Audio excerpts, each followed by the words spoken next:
Fazendo uma pergunta aqui, já encaminhando aqui para a parte final, né? E meio que vai terminar da forma como começou, né? De certa forma, só que de uma visão um pouco mais panorâmica, né? O senhor falou da questão das privatizações no âmbito da cidade de São Paulo, né? Muitas delas, né? Você falou da questão da privatização dos cemitérios, né? E isso dificulta até na hora da pessoa poder descansar em paz, a família ainda tem certos problemas, né, certas situações complicadas para poder fazer com que seu ente querido descanse em paz, né, por conta desse modus operandi que temos ali, né. Mas, assim, o senhor também falou do caso da privatização da Sabesp, né? Assim, o caso em si, tanto no âmbito aí da municipal como no próprio âmbito, né, do Estado de São Paulo, é um caso assim que desperta muitas reflexões e, de certa forma, muitos questionamentos. Primeiro, porque a forma como se conduziu o processo foi um processo, de certa forma, apressado, meio que a toque de caixa mesmo, porque foi muito rápido o que aconteceu, se desenrolou o processo muito rápido, e a forma como se desenrolou, né, é no mínimo assim um tanto questionável, né, porque no final você vende para um grupo que não tem o próprio processo é modelado para que um único grupo tenha interesse, um único grupo que tem interesse, no caso, o Grupo Equatorial, né? Grupos que tinham mais experiência no saneamento básico saíram do processo. 2 grupos, inclusive, saíram do processo porque não era o processo, não entendiam que não era vantagem. Apenas um único grupo participou, que é um grupo que não tem experiência no saneamento básico. Não tem. O Grupo Equatorial não tem experiência. Tem experiência na área de energia. E diga-se de passagem, na área de energia, pelo menos as pessoas que falam, que são clientes desse grupo, de empresas desse grupo, eles não têm uma experiência lá muito boa, diga-se de passagem, né? Então, assim, a gente nota, né, como é que as coisas, né, como é que esse discurso, né, porque tem que privatizar, porque vai melhorar, porque vai baixar a conta, não sei o quê, e no final a gente vê que a coisa não funciona bem assim. Na verdade, prometem uma coisa, outra, e entregam outra completamente diferente, né? E isso, de certa forma, essa questão, a questão também, e aí a gente volta também na Vibraz, né?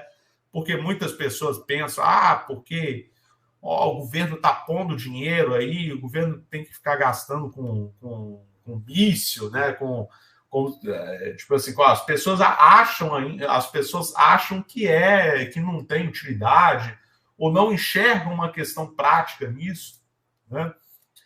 Ignorando o fato de que, como eu mencionei antes, né, o investimento, a indústria de defesa, além da própria tecnologia, do próprio desenvolvimento tecnológico decorrente disso, é algo, né, que, de certa forma, gera transbordamentos para o civil, como eu mencionei antes. Então, assim, a gente precisa, talvez, assim, se alguém vier perguntar, né, digamos assim, e aí nesse caso eu vou fazer uma pergunta de um ponto de vista mais intelectual mesmo. Que leituras, né, que o senhor recomenda, tanto para quem é nacionalista, como para quem está, digamos assim, não sabe que rumo tomar, vamos dizer assim, de visão, de mundo, né, para se vacinar dessas armadilhas, né, neoliberais, né, que existem, né? Porque nós estamos aí há 10 anos, pelo menos, estamos há 40 anos com esse neoliberalismo em voga, em pelo menos 10 com essa radicalização do neoliberalismo, porque ele se radicalizou. A gente não se radicalizou. Enfiaram o pé no acelerador mesmo. Aceleracionismo total. A gente vê agora o Milei aí na Argentina, né? que é algo, tipo assim, algo, até do ponto de vista mais liberal possível, é algo assustador, né? E assim, eu gostaria que o senhor recomendasse quais leituras, né, que o senhor recomenda, né, para que as pessoas sejam do meio nacionalista, sejam aquelas que estão ainda titubeando, estão em cima do muro, possam entender os riscos, né, disso, né, os riscos práticos disso para a sociedade mesmo, né? Acho que é essa a pergunta que eu pretendo fazer. Olha só, gente, eu sei que livros de teorias políticas, geopolíticas, econômicas, tem um monte por aí. Eu nunca gostei muito disso, eu sempre li muita biografia. Eu recomendo duas: a biografia do Ernesto Geisel, um depoimento que ele deu 2 anos antes de morrer para o Celso Castro e a Celina de Araújo, e a biografia do Getúlio Vargas, aquela do Lira Neto é muito boa, mas tem uma que o PDT lançou também, depois eu passo o nome aqui para vocês. Eu acho o seguinte: vocês têm que ler biografia, entender a história do país, entender o que foi que aconteceu. Olha, o que eu estava falando, eu dei uma palestra ontem, e uma das coisas que mais chamou a atenção no público, tinha mais de umas 100 pessoas aí, foi exatamente o problema é engraçado, né? A gente está acostumado a fazer live aí, tem sempre muita gente, e você faz uma palestra para 100 pessoas, você fica meio... É engraçado isso. Mas uma das coisas que mais chamou a atenção do público foi o início do fim da classe média. Vocês sabem o que matou a classe média americana? Quem matou? O grande assassino. Porque, na verdade, o Lyndon Johnson e o Nixon já tinham dado umas cacetadas. Mas quem regaçou mesmo foi o Ronald Reagan. Ele acabou com os sindicatos, gente. E eu tenho um gráfico, depois eu te mando, vocês me cobrem esse gráfico aí, eu mando para vocês. O gráfico mostra lá que à medida que os sindicatos foram perdendo força, a classe média foi desaparecendo. Porque os sindicatos brigavam, bem ou mal, brigavam pela renda. Quando você perde os sindicatos, você não tem nenhum elemento de pressão contra o patronato.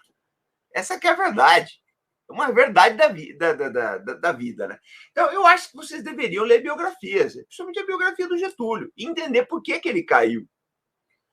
O Getúlio não cai em 54, porque era aquela conversa de sempre, o mar de lama, conversa. O Lacerda era um cara, assim, terrível, era uma pessoa que fez muito mal para o Brasil, muito mal.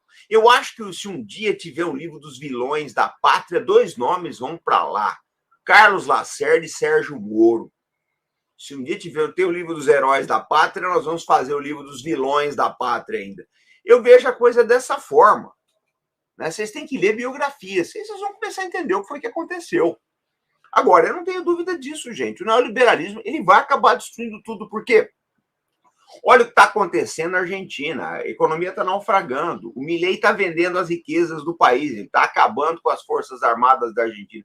E já não são grande coisa faz 40 anos, mas ele está acabando com o resto.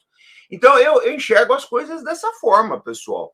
Vocês têm que conhecer muito a história dos povos. Leia a biografia do Brizola, do Getúlio, do Darcy. Muitos nacionalistas bons aí, gente excelente. A própria história do golpe militar de 1964 é mal contada pra caramba, muito mal contada. Porque se fala que os militares perseguiram os militares comunistas, conversa, se perseguiu muito os militares nacionalistas. Muita gente que foi preso, foi caçada ali, perdeu o posto de patente, era porque era nacionalista. Então, eu acho que a história do Brasil tem que ser revista. Essa que é a verdade. Agora, eu coloco as coisas da seguinte maneira, né? Vocês, como liderança, que eu estou falando, eu sei que eu estou falando com 2 lideranças aqui. Né? Eu não tô jogando tempo fora aqui, eu sei que eu estou investindo em vocês. Vocês vão ser lideranças um dia nesse país, eu não tenho dúvida disso. Vocês têm que estar muito bem montado nos fundamentos históricos para prever as tendências e evitar esses caminhos aí.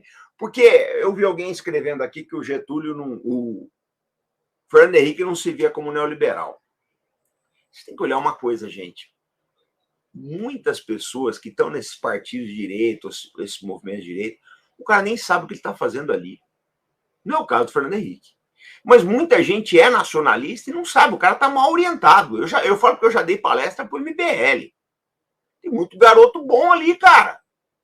Aí vocês falam, por que você vai na Brasil Paralelo? Lógico, eu tenho que falar para esse público, eu não posso pregar só para convertido.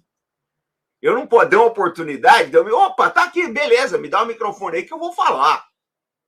Os canais de esquerda me chamam, vou lá, vou falar, vou pregar. O discurso é o mesmo, vou falar contra o neoliberalismo, vou falar bem do Getúlio, vou falar dos nossos projetos, vou falar da União Nacional, de vender as riquezas brasileiras por um preço justo. Gente, eu não vou mudar meu discurso.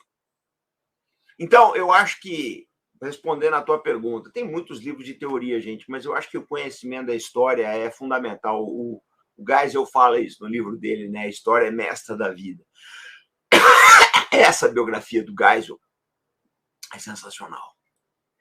É sensacional. Foi, acho que talvez o último presidente nacionalista que nós tivemos, rompeu com o acordo militar americano em 1977. Não quis receber o Jimmy Carter quando ele deixou o poder. Era um homem fora de série. Ele conta que na juventude dele, lá no Rio Grande do Sul, o Brasil importava um monte de coisa. Aí você vê, na velhice dele, morreu com 88 anos de idade, um grande brasileiro.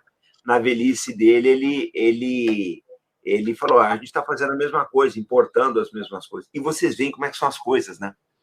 O Geisel, indiretamente, ele participa das duas deposições, das duas derrubadas do Getúlio. Pelo menos da primeira, 45. Só que no final das contas, se você olhar bem, o Geisel foi diretor do grande legado do Getúlio chamado Petrobras. Foi presidente da Petrobras. Um dos grandes presidentes da Petrobras. Então, se você for ver, se você olhar mesmo a biografia do Geisel, você vê que no final ele reconhece, né, os acertos do Getúlio. Eu acho que foram duas maneiras diferentes de fazer a mesma coisa, tá? E assim, é uma prova também, só para não deixar muito longo o meu argumento, é uma prova que vocês têm que buscar adeptos o tempo todo, gente. Vocês não podem discriminar ninguém. Vocês têm que falar o tempo todo, não fechar portas. No bonde do nacionalismo vai todo mundo. Eu vou repetir aquela piada do Perón, né? Vocês conhecem a piada do Perón na Casa Rosada? Então, diz que uma vez um jornalista estrangeiro foi visitar o Perón lá na Casa Rosada, tinha aquela manifestação, um desfile enorme, né? Aí o Perón falou, mas o presidente, eu queria que o senhor explicasse a sua força, né? O peronismo. Ele falou, você vai entender. Vem aqui na janela, na sacada. Aí estava passando lá, o pessoal falou, tá vendo ali? Ali vão os comunistas, desfilando. Dali a pouco, e ali vão os socialistas. E ali vai a direita.